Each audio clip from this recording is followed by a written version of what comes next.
Esam uzbraukuši Midī stacijā, augšā Midī, tas ir. Un pa šo korīti jānāk lejā. Mēs nonācām, re, kur nāk divnieku sakabe mūsējā. Nevis sakabe, bet sasaite. Sasaite. Un tālāk nāk trīnieka sasaite. Rāpo lejā. Mēs nonācām diezgan raiti.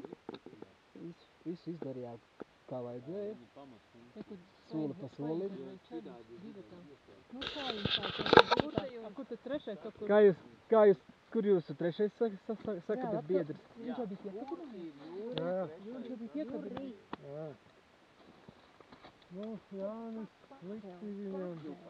Slikti baidās. Beigās teica, nē. Mēs kaut ko pārpakojam, kaut ko paņēmām. Nu, viņš teica, ka nenāks, ja? Likti palika, nu tā kā... Nu jā, viņš tur vēmas, pulkē. Bija jāvēm, ja?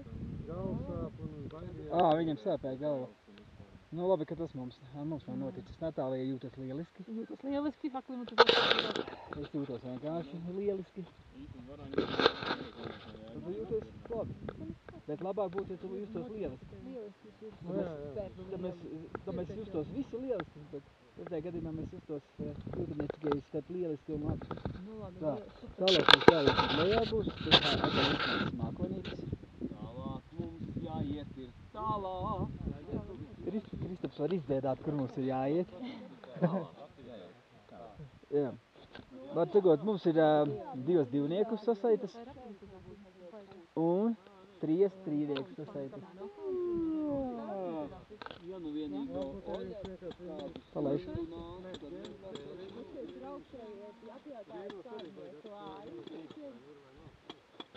Are you okay?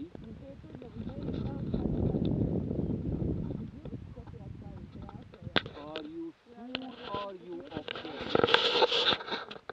Aizmugurē aiz mans ir Monblāns, viņš šobrīd mazs balts mākonītis. Are you sure tu? Mēs bijām nolēmuši nonakšņot šonakt tur lejā Midī plato. Tas tā arī notiks. Un mēs bijām nolēmuši nonakšņot arī otro dienu un kāpt uzreiz Monblānā. Vai tas tā notiks? Tas ir uz jautājumu, jo sola lielu negaisu. Tas, protams, maina mūsu plānus.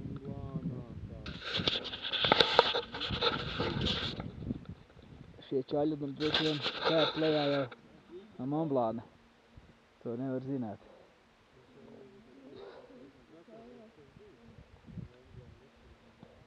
Kāpēc ir jāpārvietojas pa pastu lāpus? Tālūk. Nu tad paldies uz redzēšanos līdz nākamajam sižetam.